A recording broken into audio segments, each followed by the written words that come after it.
focus groups and help you with facilitating your strategic planning and mission statement and vision statements. We also provide some assessment services such as employee climate assessments, employee management effectiveness reviews, and the like. So with our webinar today, I just want to make sure that you're aware of the services provided by AdvantageC, and for more information, you can visit www.advantage-c.com. And also, before we get started with today's webinar, just want to familiarize you with the workspace on your desktop. And so you will notice up in the upper right-hand side, you have kind of an orangish arrow. You can click on that arrow and it will open and collapse the control panel on the right-hand side. On the control panel, if you look down to the right-hand side at the bottom, you'll see there is a place for you to submit questions. We highly encourage you to submit questions during the webinar today. When we are able, we'll stop and take questions from the audience, and we also have some time at the end to take questions. And additionally, if we run out of time to take your questions, we follow up with any questions we didn't get to after the webinar through an email to all participants. So please, let's keep this interactive and submit your question to us as you think of them today on the webinar. Okay, so now I'd like to introduce Mike Manion. So as I mentioned before, Mike is an adjunct faculty member here at Carroll Community College. He teaches open enrollment classes, which are the public classes. They're available for anybody in the community in the management, sales, customer service, and leadership areas. Mike also does a lot of work with our businesses for the training that we provide to local businesses. And he is a very popular presenter with us. And I think after today's webinar, you're going to see why. But if you just take a look at his bio on the screen, I'm not going to read it verbatim, but he has invested most of his life helping professionals capitalize on their unique genius and talents by wrapping that in the skills of their everyday wrapping that genius in the skills every expert uses to master his or her craft. So he really helps people be their best. In Mike's earlier career, he taught at Dale Carnegie. I'm sure most of you have heard of that. And later he led 2 CEO organizations in the Mid-Atlantic area, Vistage and Convene. And both those organizations helped CEOs build and lead more valuable companies. And Mike is currently a partner with Vantage, a company that, among other things, runs the Nuclear Regulatory Commission's Leadership Academy and trains Navy SEALs on briefing and communication skills, which, if you can imagine, is critical in that line of work. Mike also leads Marcus. It's a company that helps leaders achieve victory in excruciatingly difficult situations through tools forged from Stoicism. And in his spare time, if like he has it, right? And like all of you probably don't even know what that is. I don't. Mike and his oldest son, Jake, host Key Leaders, a podcast highlighting students at Francis Scott Key High School right here in Carroll County who are shaping the future. So Mike has had a lot of impact on the community, as you can see. Mike and his wife, Heidi, live in Westminster, and they are advocates for their children, who they spent much time with, helping four of their children fight a terminal illness and finding victory and transformation in the battle. So without further ado, I'm going to turn this over to Mike, and he's going to present today's Brain Craves. Thank you very much, Libby. I appreciate it. Several days ago, my wife uttered to me the 5 words that can either strike exhilaration in a man's heart or dread in a man's heart. And those 4 words were, meet me in the bedroom. Now, unfortunately, on that particular day, they were not accompanied with a come hither look, nor did she preface those 5 words with, hey, baby, come meet me in the bedroom. Rather, she had a really angry look on her face, a really hurt look on her face. And she prefaced those 5 words with, you need to meet me in the bedroom. So I followed Heidi into the bedroom where she shut the door and locked the door so we couldn't be disturbed. That's always, it's oftentimes a bad sign. And she burst into tears. And she told me that she didn't feel supported by me as her husband. Just a little bit of context. 22 months ago, we had another baby. We welcomed another baby into our life. And over the last 22 months, Zach has spent over 150 days admitted in the hospital. And whenever Zach goes into the hospital at Johns Hopkins, Heidi goes with him. And so we've had tremendous joys, but we've also had tremendous hardships, especially for Heidi. And so she's been under this unbelievable pressure cooker, and this was now coming to a boiling point. And so, of course, my reaction was to say, tenderly, I thought, I'm trying to support you as best I can. And I talked about, doing all of the cooking. I do most of the laundry. Basically, what I've tried to do is take the rest of life off of her plate so that she could focus just on Zach. And her response to me was, what I need you to do is to show me affection like you used to. And I need you to put your hand on the back of my neck like you used to, and kind of give me that massage that tends to make the stress go away. So if any of you out there have heard of the concept of love languages, you're probably familiar with what I'm talking about. If you've never heard of that, all it means is this, that people receive love in certain ways. And the ideal situation is for you and your spouse, your partner, or whatever, to give love in the language that the other person needs to receive it, and they feel supported. And so what was happening was I was delivering love to Heidi in a way that made sense to me, but it didn't make sense to her. So why do we talk about this story when we're here to talk about closing the deal? In much the same way that people have love languages, the brain has a love language also when it comes to decision making. So let me just repeat that. When the brain is being asked to make a decision, it has a love language that if we speak that love language, it will give us a decision, and most often that decision will be yes. If we do not speak the love language, if we do not speak the language that the brain craves, despite our best efforts and time and energy with someone, we will not get a yes. And so that's why we're here, to spend the next 45 minutes together. Very simply, is for you to get more yeses by giving the brain what it craves. I'm going to be even more specific. When we're finished with this webinar today, you will be better able to get more yeses by giving the brain the thing it craves most, which is a dopamine rush. Let me repeat that. When we're finished here, 45 minutes from now, you'll be better able to get yeses by giving the human brain what it craves most, by speaking the language it loves most in decision making. And that's giving it a dopamine rush. So, Libby, you have a question? I do have a quick question. So you mentioned sales, and so I'm guessing that some of the people in the audience today listening to us may not perceive themselves as in the sales. So how can this be applied in other ways? What you're going to talk about today? Yeah, fantastic question. Thank you. So again, the what's in it for you is to get a yes from someone. I'm guessing most of the people in the audience are here because that yes looks like something at work. It could be an external customer that they would like to hear a yes to a product or service offer. It could be an internal customer. Perhaps they'd like more funding or budget for an initiative that they're championing. It could be a yes in their personal life with their spouse or their children, or with a nonprofit or a committee that they serve on. So we're going to use the word sales and customer very globally here, and really all we mean is when you need to get a yes from someone. So thank you for the question. So again, the what's in it for you is you'll be able to get more yeses by triggering a dopamine rush in someone's brain, because that's what their brain craves. Now, how are we going to do that? We're going to do that by looking at 4 elements of the language that a brain craves to make a decision. And so let's take a look at the next slide.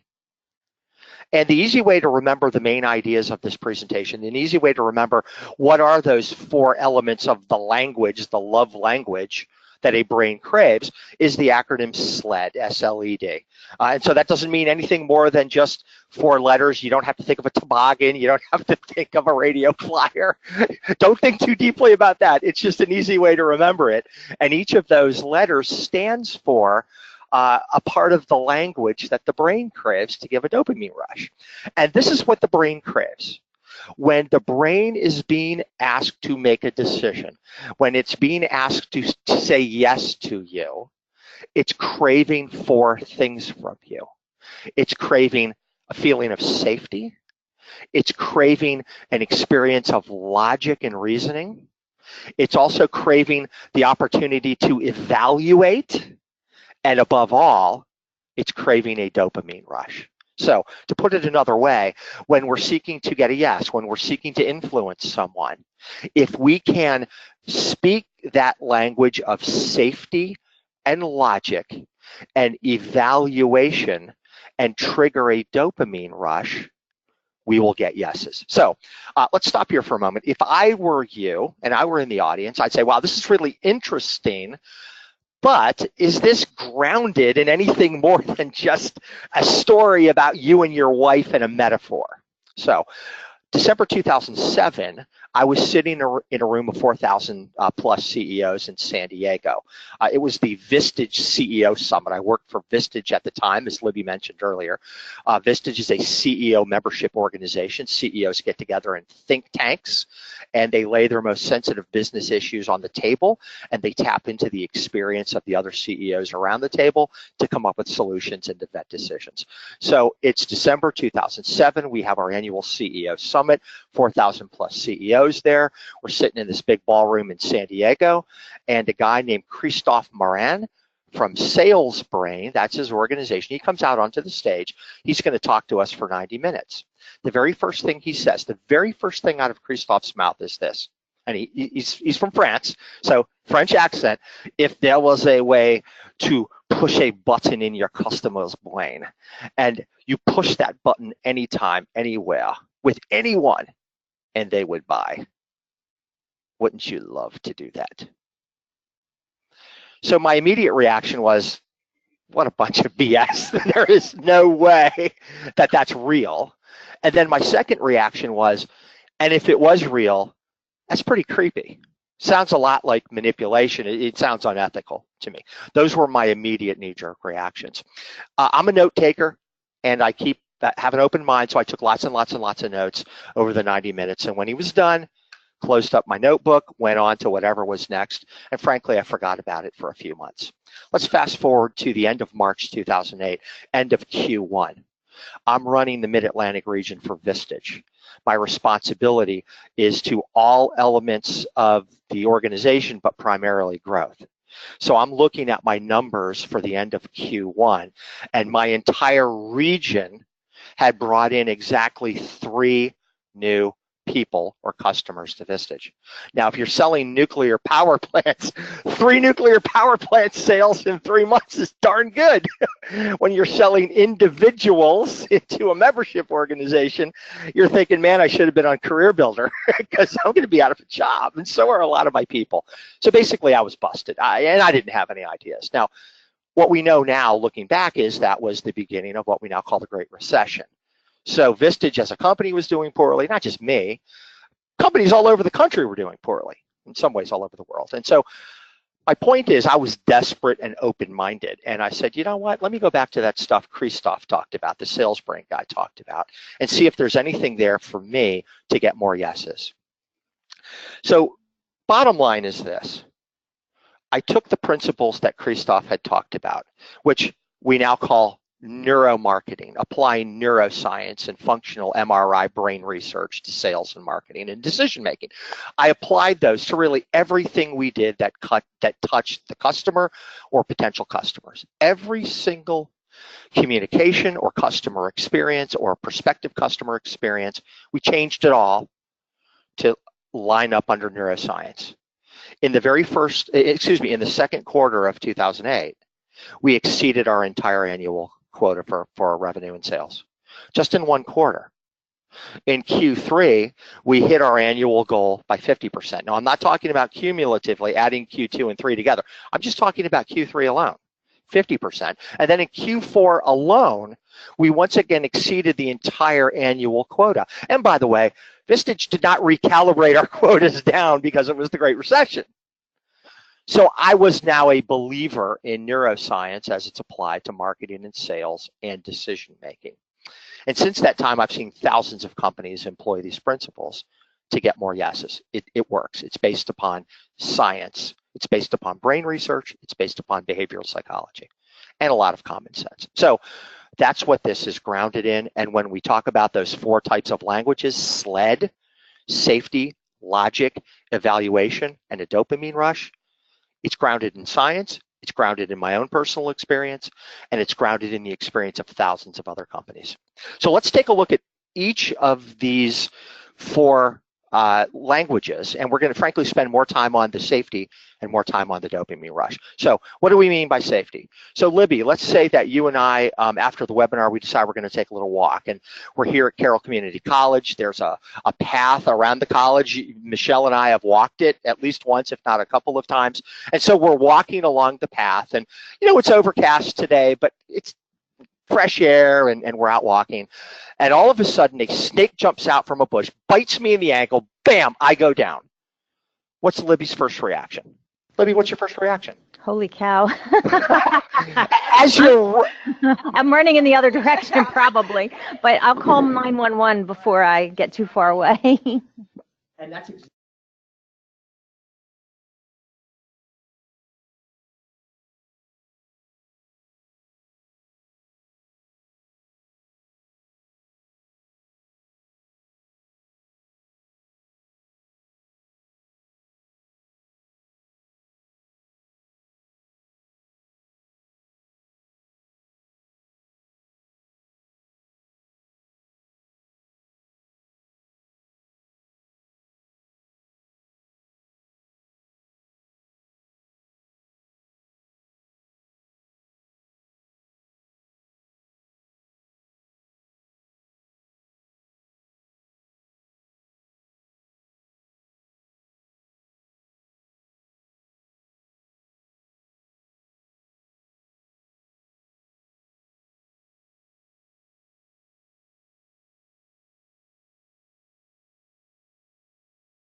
uh-oh. I've been on mute, haven't I? For how long? Maybe since I answered the snake question. Sorry. Perhaps. So clearly I've not been IT director on my resume, and folks, forgive me, I apologize for that. So when I got bit by the snake, Libby ran away. And she didn't turn around and stop and think, how can I help, until she realized she was safe. And that is a common reaction. There's a small almond-shaped organ that sits atop our brainstem in the brain. It's called the amygdala. Its job is to keep you alive. Now, most threats are not physical threats, especially in the workforce, fortunately. At times there are some physical threats in the workforce, but predominantly not.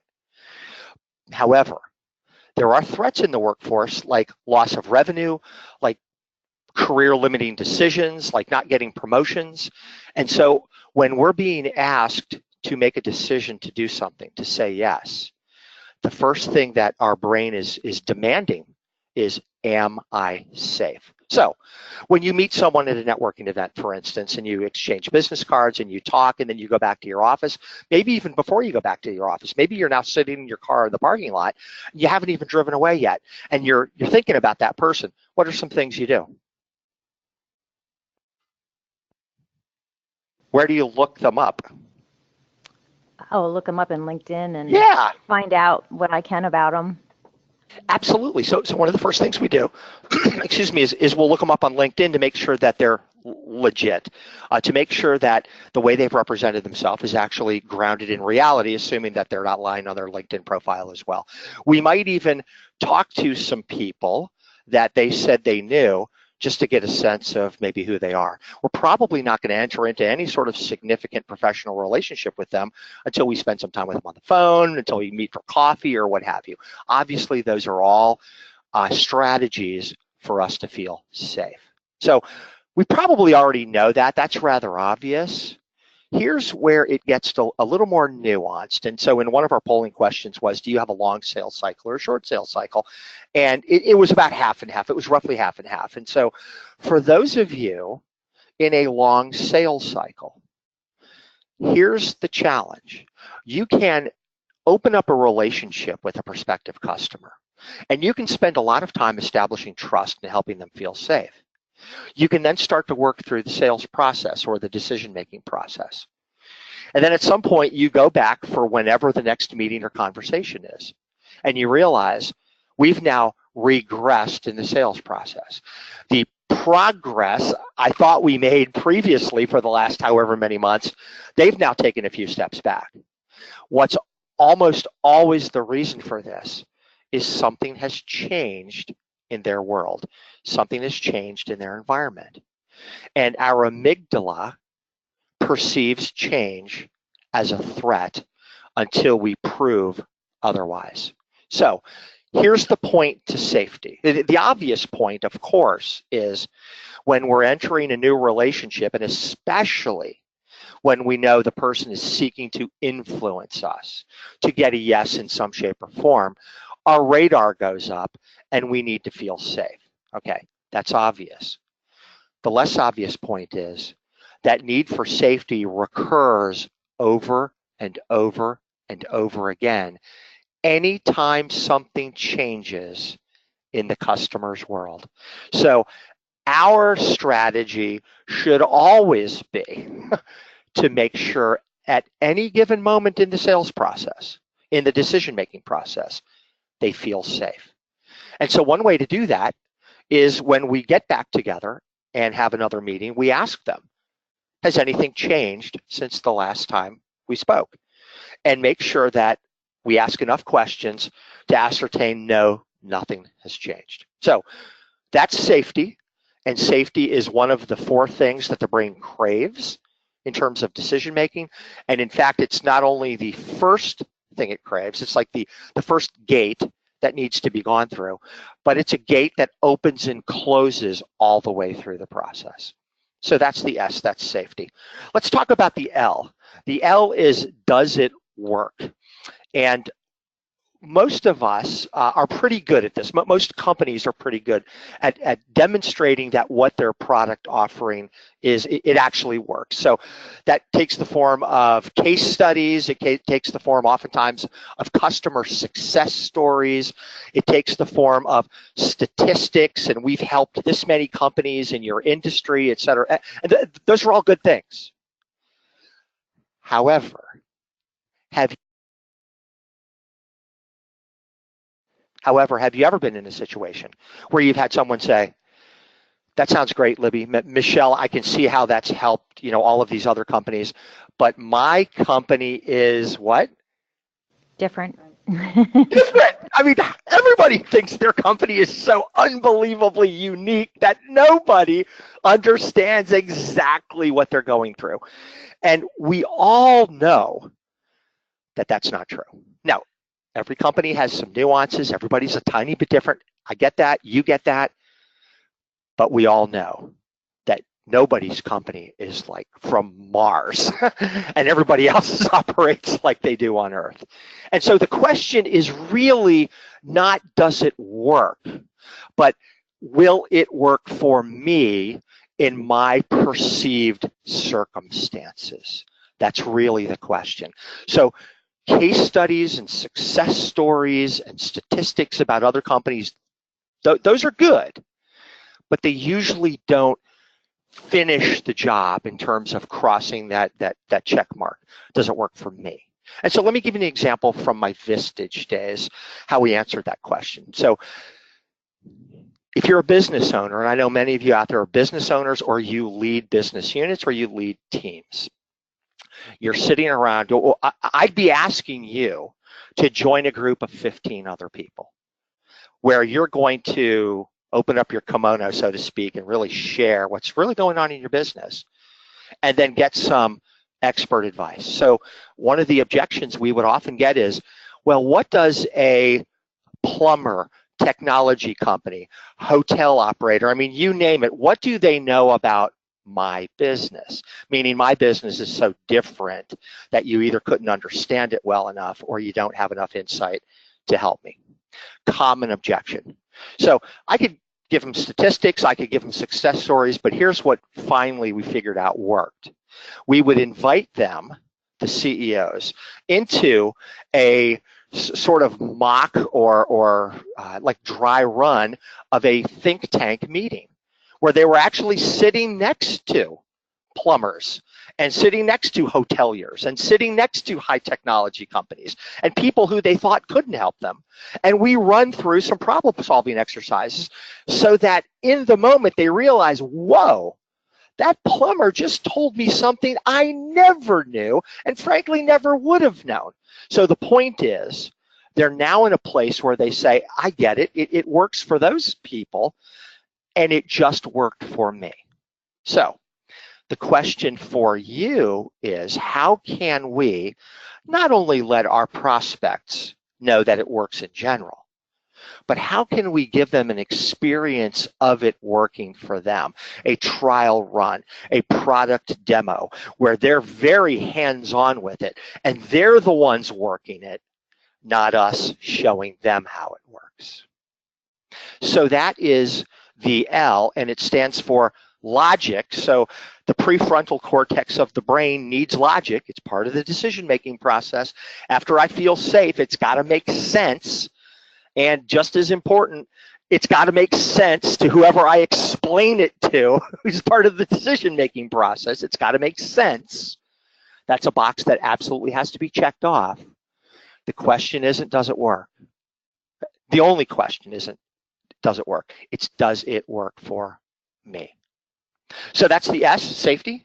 That's the L. Let's talk about the E, and the E is evaluation. We love to evaluate. We love to judge things and figure out, am I better off, worse off? Do I like that color, not like that color? Am I ahead or behind? I don't know if that's how we're wired. I'm not sure, but a perfect example, all you have to do is go on Facebook, and it's like or dislike. Did we share or not share? I mean, you get it, right? All right. So there are two pieces to this evaluation, or is it worth it? And that's really the question. So let's go back to the E for a moment. Excuse me, the L. The L is logical. Does it even work? Okay, so you've got this solution that you're pitching to me. Does it even work? Okay, great. I found out now it works for a whole bunch of other people, but does it even work for me? Great, I can see that it would work for me. But here's the next question, and this is the E question. Is it worth it, though? Because I'm going to have to change in some way, shape, or form, and that never feels good. Is it worth it for whatever I'm going to have to do to say yes and implement your product or solution or your idea? And there's really two pieces to this. The first of which is economic. When I was working with CEOs in Vistage, if I did not get a specific financial number and or a specific marketing number or specific sales number, if there wasn't some specific, and you hear me use the word specific a lot here, if there wasn't a specific number that appealed to their sense of evaluation, I would not be able to close the deal. So the human brain, especially the parts aligned with decision making, they speak in specificity, in concreteness. It's got to be concrete. So for instance, Libby, if I were sitting down with you and we were talking about you joining a Vistage group, I'd ask you some questions that were financial, market share, enrollment numbers, number of customers, all of that. I would ask you those types of questions. And if you were vague, I'd continue to drill down until you got specific. In fact, it was common for me to grab my phone and pull up the calculator, and I'd put it in your hands, and I'd say, let's run some numbers. Let's project this out. Because the more specific you knew what was at stake, the more likely your brain was going to be engaged and triggered. So let's talk about this just for another moment. We love to evaluate, and it's got to be specific, but like how much better? Like, is it twice as good as what I have now? Is it 5 times better than I have now? There's a guy named Peter Thiel. You may have heard of him. He was the founder of PayPal.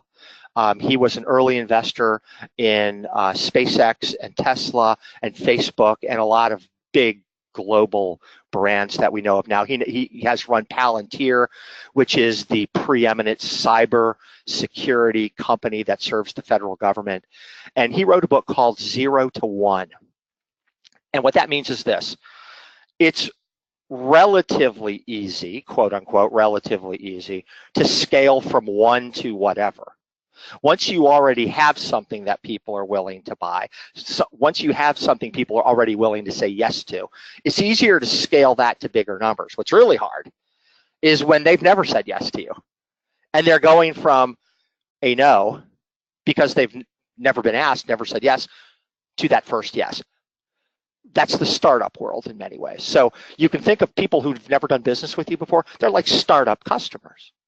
And the hardest thing to do is go from 0 to that first yes, to that first commitment of doing business with you.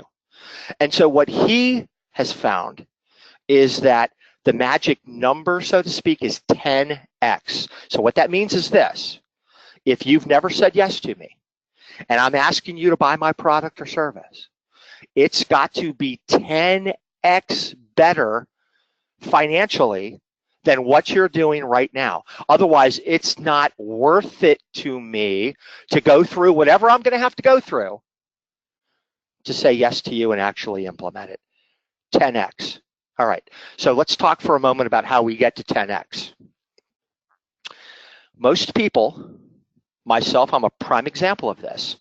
I'm far less willing to solve my problems if they're little tiny problems. It's only when the problems get really big and they become urgent that I am then feeling, my feet under, the fire under my feet, and I do something. So there's a questioning model. It's called SPIN, S-P-I-N. I didn't come up with the SPIN model. It's by a guy named Neil Rackham. In my opinion, it's an unfortunate acronym because that has very negative associations to the word spin, especially in the sales world, the political world. But SPIN stands, each letter stands for something: situation, problem, impact, and needs payout. So what does that have to do with 10x in evaluation? Typically, when we sit down and talk to somebody about our products and services and try to get them to make a decision, we ask them questions about their situation. Okay. That really doesn't add very much value to the customer, does it? No. We then ask them about some problems they may be experiencing. Problems oftentimes are experienced as, 1x, 2x. I'm willing to live with the discomfort because it's not that bad. The I questions are impact. Libby, if this problem goes unsolved, for instance, if you don't create these 4 new training classes in this area that I happen to be an expert in, what will happen potentially to your revenues? How will that affect the budget for? So you get the point. This is about not falsely creating mountains out of molehills, but what it's helping the person do is think through what's the impact of this. And if there is a genuine, legitimate 10x impact, that triggers the brain to say yes. So let's kind of reset for a moment. People love to feel safe. The brain demands that we feel safe before we say yes. The brain demands, it craves a logical component to the way we communicate. And the logic is really not just, does it work for others, but will it work for me? Once we figured out, yeah, it works and it could work for me, then we start evaluating, is it worth it? It's not worth it to me unless there's a financial 10x increase. That's typically the case. There's another piece to this, is it worth it? And that's emotionally. It can't just be economically better off, but it's got to satisfy some need inside of me. So I think everybody, most people already know that. Let me just give you an example. I was speaking to someone who runs a software company about doing some training, and it was absolutely economically worth it to him. We crunched the numbers, and he saw that there would be actually a 12x return on his investment. He felt safe with me. He was I was referred to him by somebody I know very, very well, et cetera, et cetera. And unfortunately, he didn't say yes. I mean, everything lined up, so I thought, lined up. And 2 weeks later, I saw him at a networking event. I'm sorry. What he told me was, well, I don't really want to spend the money on the training program. I can see how it would help me, but don't really want to spend the money. Don't have the money to spend. All right. 2 weeks later, I ran into him at a networking event. You know what he talked about? These 3 custom motorcycles that he had just bought, which cost collectively close to $100,000. And of course, what was my thought? You couldn't afford my training program, which was less than one of your stinking motorcycles, but you bought 3 motorcycles. And so bottom line is, this is going to ring true, I know it will. It's not what folks need, it's what they want. And emotionally, he did not want what my training program was telling him he was going to get. He didn't want it. So it's not enough just to pass the economic or financial evaluation question. There has to be an emotional evaluation piece to it as well. And maybe, I don't know, clearly I wasn't good at it in that moment, but maybe if I had probed a little deeper and found out what was in it for him personally to grow those parts of his business, he may have changed his mind. He may have come to a different conclusion. All right, so is it worth it? And that's the emotional. All right, so here's the thing. Let's go back to this thought. My original thought I had when I first heard Christoph Moran. My original thought was, well, this sounds crazy. I don't think it's real. I later found out it was real. The other question was, is this ethical? Like, is this just like selling snow to Eskimos? Am I conning people into making decisions that they really don't want to make? And that bothered me for a while until I actually saw what was happening when I was going on sales calls and having these kind of conversations with this language. The first 3 of these steps, the safety, the logic, the evaluation, they were actually helping, so I'll use you as an example, Michelle, they were helping you reach your own decision, all right? So you felt safe with me, you felt safe with the company, it made sense, you could see how it worked for others, you could now believe it would actually work for you in particular. You could see the economic benefits to you, that they were real and legitimate, they were not made up. And you knew how it would help you personally. So at that point, you had come to a conclusion. Your conclusion, your decision. So say it another way. At that point in the sales process, you've made a decision. The first 3 steps, SLE, are helping someone reach a decision that they're comfortable with. That's completely different, though, than having you, Michelle, release the decision and say yes. And that's what I discovered, was that what this is really about, what this dopamine rush, which is where we're going next, is about, it's about not twisting people's arms or tricking people neurochemically to make a decision that they don't want to make. This is about helping them pull a trigger on a decision they absolutely want to make. It's a decision they've already made inside their brain, but it's blocked, and it needs some help to get out and be released. So here's where we are in the decision-making process. You, if you've gone through these 3 steps effectively, you have helped someone make a decision that is right for them. And if you've used these 3 steps ethically, sometimes that's just going to be, this isn't right for me. That there isn't a 10x return. It is too much effort. It's not worth it. That's fine. That's perfect. If that's the right decision, that's perfect. For all of those people who've said, I really want to do this, but they just can't say yes, that's tragic to not help them say yes. So what gets people to release the decision? That's the D, and that's a dopamine rush. So you see a diver here on like a cliff diving thing, and so that's where we're at in the sales process.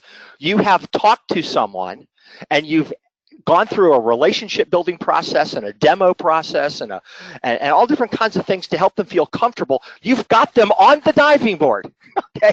And all you need to do is help them take the leap of faith, all right? And I don't know about you, but far too many times in my life, they've stayed on the diving board for a long time, and then they've gotten on the ladder and walked down, all right? So the dopamine rush is about getting them to take the leap of faith.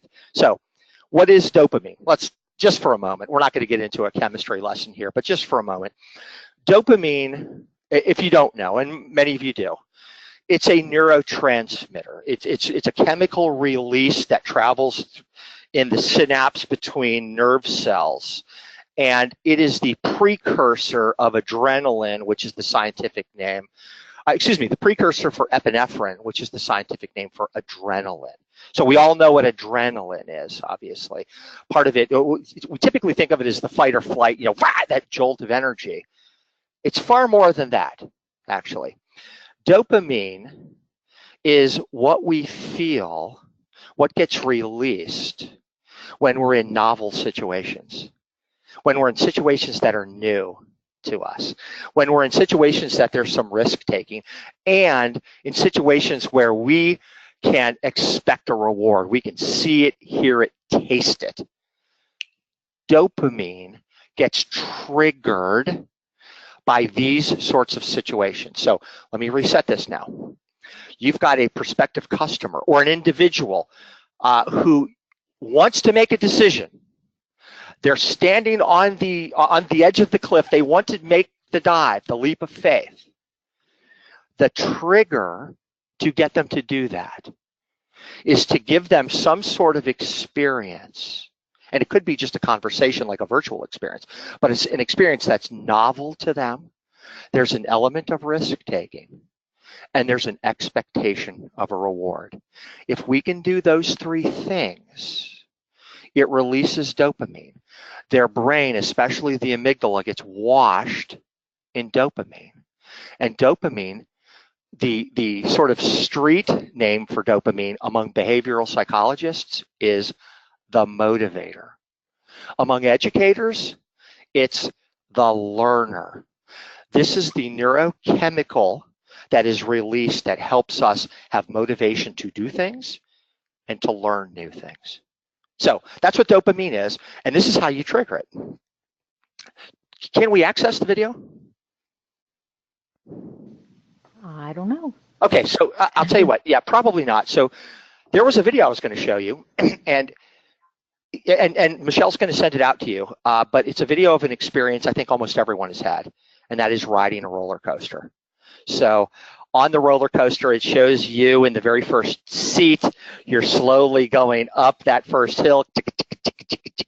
You get higher and higher, and you can imagine what it's like when you crest the hill and you look down and you keep looking down and you think it can't get any steeper, and it gets steeper and steeper, and then shoo, all of a sudden you go down. You feel like you're almost upside down. All right, so almost everyone's had that experience. You get that. Imagine now you're at the end of that ride, especially with kids, and you pull into the whatever it's called, the station, whatever, and the little bar now goes up, and you're able to get out, and you set your foot on the platform. What is the very first thing your kids say to you? Let's do it again. Absolutely. Let's do it again. That is what dopamine does. It motivates people to make decisions of yes that are so strong that neurochemically they must take action. They have no choice but to take action. So let's go all the way back to the beginning.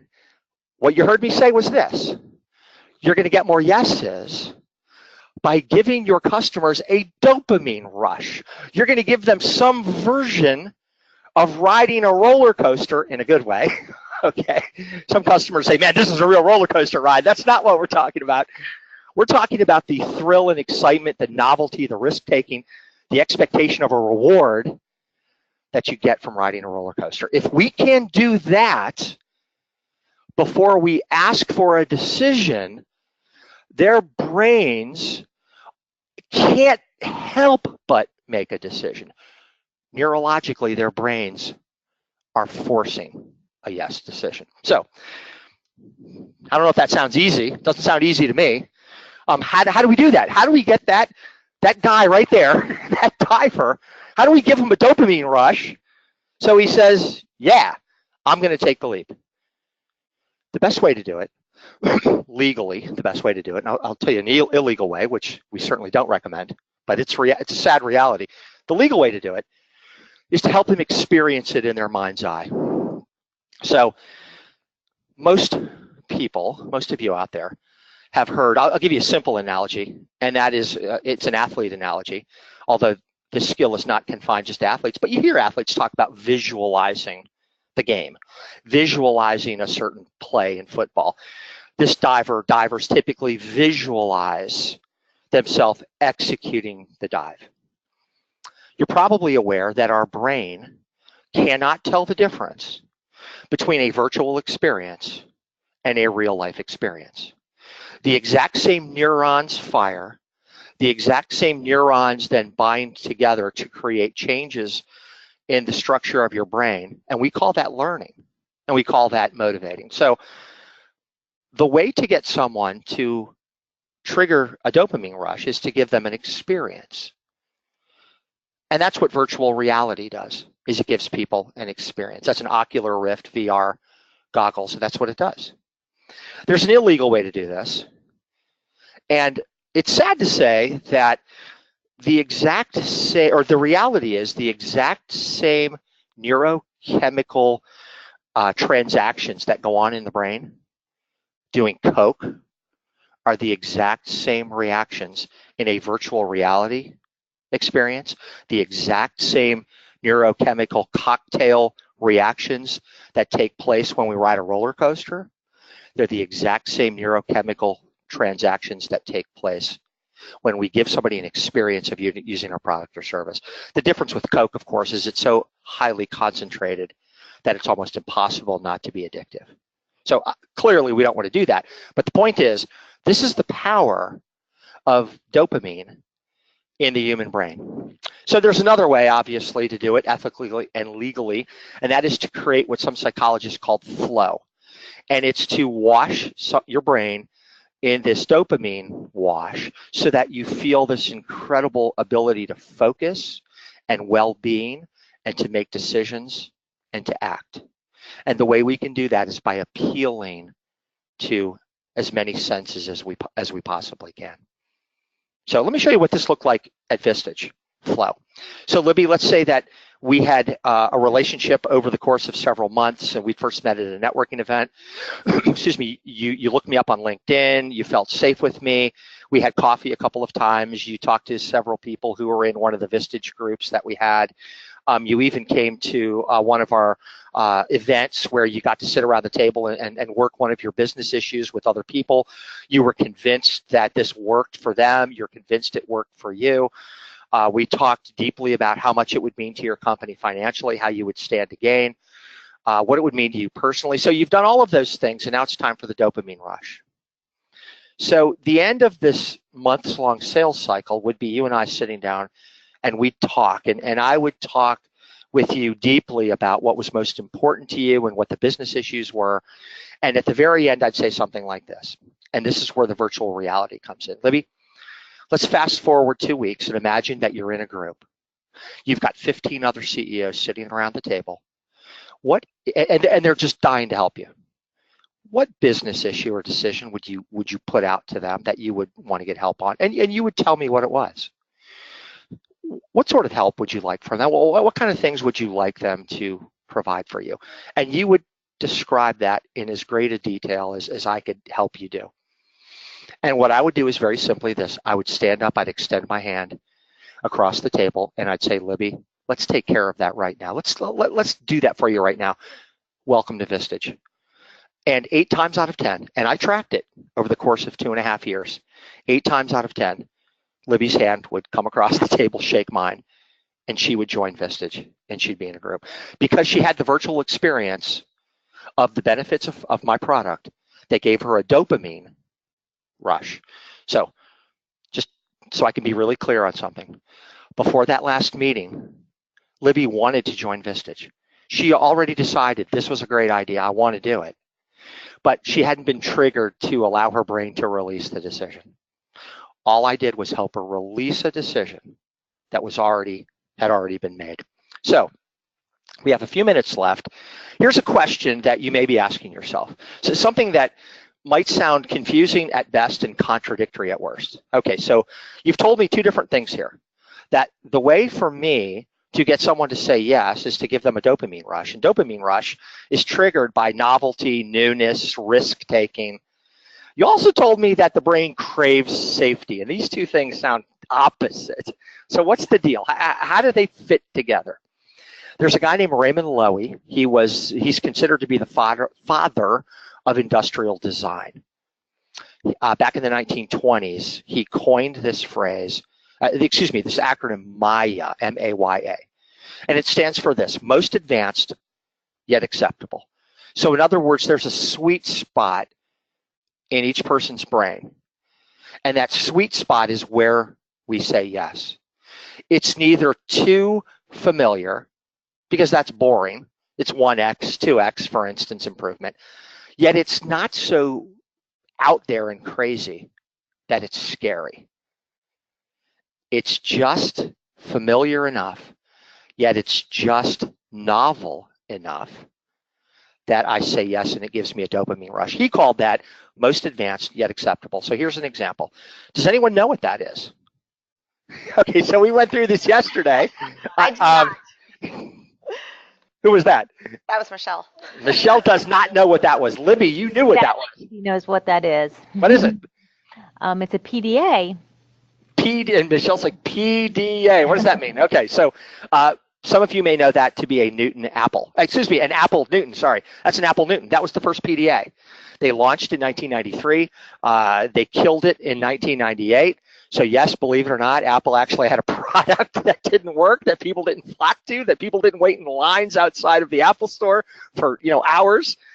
It died. And the reason it died, as Apple did its forensic analysis from a marketing point of view, people weren't ready for it. One reason why they weren't ready for it is what doesn't it have that were very familiar to people at the time? What doesn't it have? It doesn't have buttons. That's not the only reason it failed, simply because it didn't have buttons, but it had no buttons, and people were familiar with buttons. So to give them a product that was new in the market, I don't even know what a PDA is, but then to have them hold it in their hands. And of course, the natural thing we want to do is press some buttons like a calculator or a phone. Didn't have those. It's like, man, this thing's just too weird. Chuck it. So that was 1998. 3 years later, this came out. Same company. That, of course, is an iPod. What does the iPod have on it? It has buttons. Right, it has buttons. So let's think about this. Most advanced. This thing had what, like 600 songs? Now, that doesn't sound like much now, of course. I don't know, maybe it had 6,000. I have no idea. But that was the whole like Shazam factor was, what? I can walk around with 6,000 songs in my pocket? I mean, in fact, that was kind of the phrase.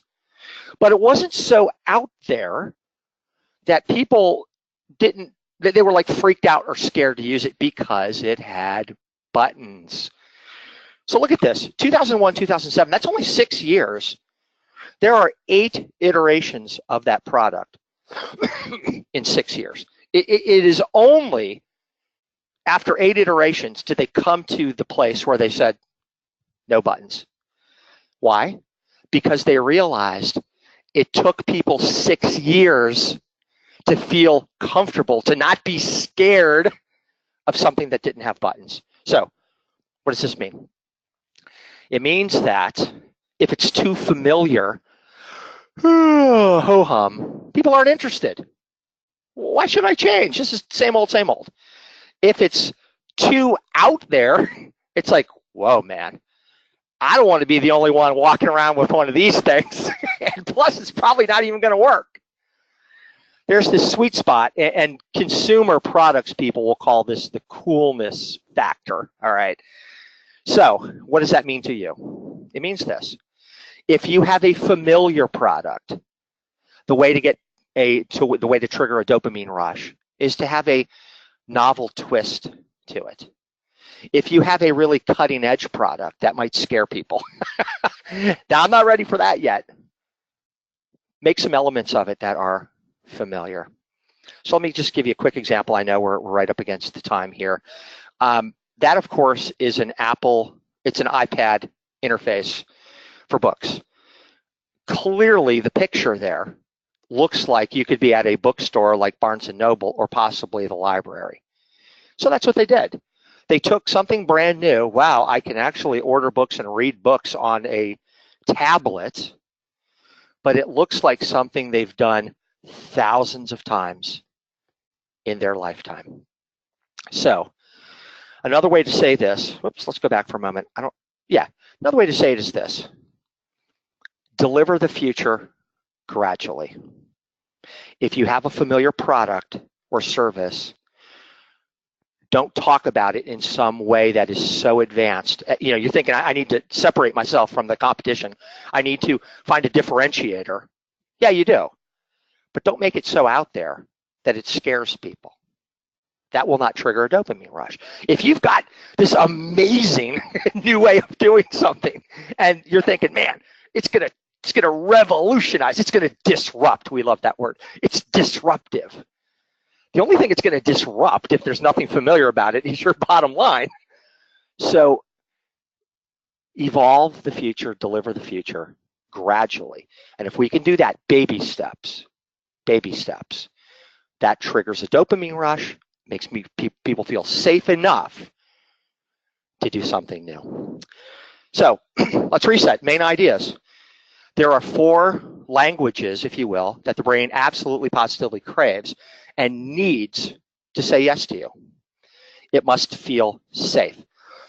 And the feeling of safety, it comes and goes over the course of a business relationship, which means we have to check in frequently, revisit the topic of safety, and continually reassure people that they're safe.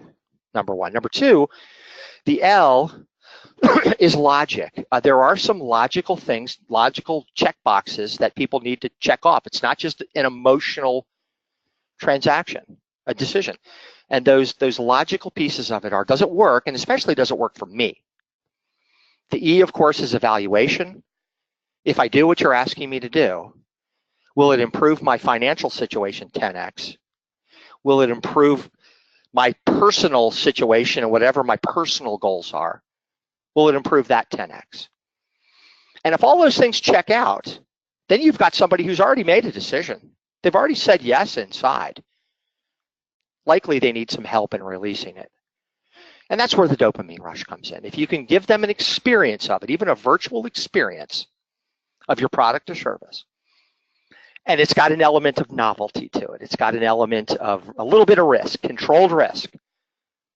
That's what a roller coaster is. You don't expect to be killed, but you don't expect it to just go at 5 miles an hour in a straight line either. It's controlled risk. If you can do that with the expectation of reward, triggers a dopamine rush, and they say yes. Folks will say yes. The way to do that is to hit that sweet spot. It's not too familiar, but it's not crazy either. It's right in that sweet spot. If you can do those things, I didn't say they were easy, but it's very predictable. The results are very predictable. The human brain is wired the same in every single person, by and large, when it comes to decision making. You will get consistent results. So if you give the brain what it craves, you'll satisfy what it craves, and you'll close the deal. You'll get yeses more often by giving folks a dopamine rush. Thanks very much. Wow. Okay. Thank you, Mike. I always learn something new every time I hear Mike present and speak. I hope that everyone here got value out of this and have some things that you can take back to your workplace and use. And we are out of time for questions because we did run over just a little bit. So what we'd like you to do is submit additional questions to us. You can do that by email. You can do that on the webinar here before you close out for the day. And we will get back to you by email with the answers to those questions, and we'll share those answers out to everyone. Our next PowerBrew is September 19th. It's always the third Tuesday of the month. September 19th from 9 to 10 a.m. We will get an announcement out shortly about our presenter next month. But I also want to invite you to go to our PowerBrew webpage, and you can watch this presentation again. You can also watch any presentation from the past few months, and we have had some really good ones this year, so I'd invite you, encourage you to do that. So that's carrollcc.edu/PowerBrew, all one word. Thanks everyone for attending, and again, if you'd like more information on Advantage C or talk to us about bringing Mike out to your organization to present, please contact us at info@advantagec.com. And everyone, make it a great day. Thanks again, Mike and Michelle, for this successful webinar. Thanks.